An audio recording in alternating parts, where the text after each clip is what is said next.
What's up, everybody? Tyson Roush. Let's talk Jets. Hope we're all having a great week.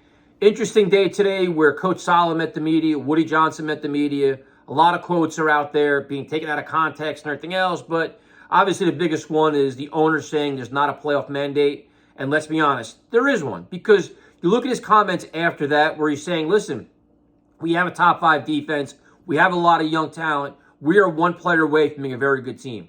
So now he's pretty much saying, you know what? You're getting this year to find that one player, the quarterback, and win friggin' football games. Because right now the Jets are not a marketable team. Like, Woody's all about headlines and dollar signs. Right now the Jets are making headlines for all the wrong reasons, and you can't sell tickets for them. You just can't. They're like, right now with the way they currently exist, do you actually want to go out and spend a couple $100 a seat to go watch them play? Absolutely not. And if you are, good for you, but Woody does not like the perception of his team, so he wants it changed immediately, and it's going to start this offseason and this year. And if it's not changed and Woody doesn't start, the staff will be completely blown out. So now you have the first step is you got to hire an offensive coordinator, you got to get an O-line coach, wide receivers coach. I wouldn't be surprised when you hire a new OC, they probably fire the quarterback coach. But then you got to figure out, once you get that system in place, you got to marry it to a quarterback, and then it's like, who's that guy going to be? Like, who are the Jets, Robert Saleh and Joe Douglas, going to pin their Jets careers on to bring in there and come win with them? So, I mean, a lot of names are out there. We've talked about them. I don't think Aaron Rodgers is feasible. Tom Brady's not coming here. Lamar Jackson will even become available. And will the Jets truly go above and beyond to try to trade for him? I'm not so sure they're willing to do that. I think they're going to try to find guys that are just more like they're available. So now you're going to, the Derek Carr situation. First, he's got to waive his no-trade clause. I believe he has that. Secondly, does he want to come here? I'm not assuming that any quarterback wants to come play for the Jets. Yes, from an offensive perspective, you have Hall, you have Carter, you have Garrett Wilson, you have Elijah Moore, you have the tight ends. You're going to have a rebuilt offensive line. The problem is, are you going to trust the stability of the organization? It's not like the Jets are this prominent, proud, winning organization. The quarterback is coming to a team that's implementing a brand new offense with a coach in a hot seat.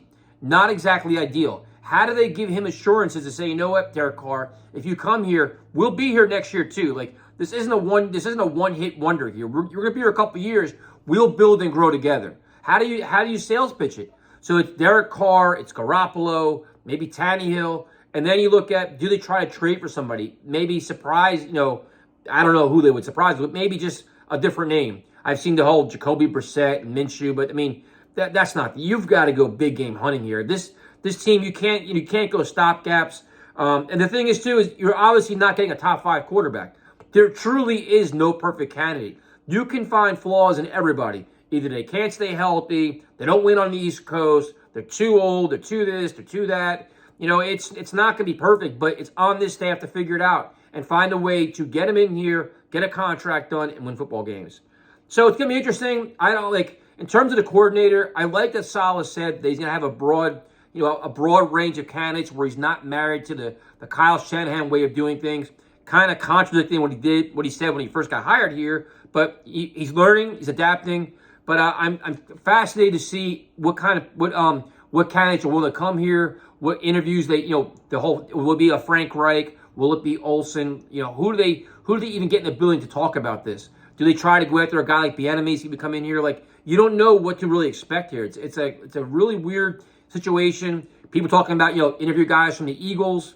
So right now I don't have a favorite candidate. I don't I think the Darrell Bevel thing is just whatever. But at this point it's as the coordinator is important to me. It's all about the quarterback though. It really is. You could have a great coordinator, but if your quarterback sucks, it's not going to really matter. You're going to struggle. So we'll see what happens. Never a dull moment. I don't think nothing's going to happen all that soon. I'm sure it's going to take probably a good 2-3 weeks before they hire somebody. So speculation will be through the roof, and we'll try to enjoy it along the way. Talk to you later.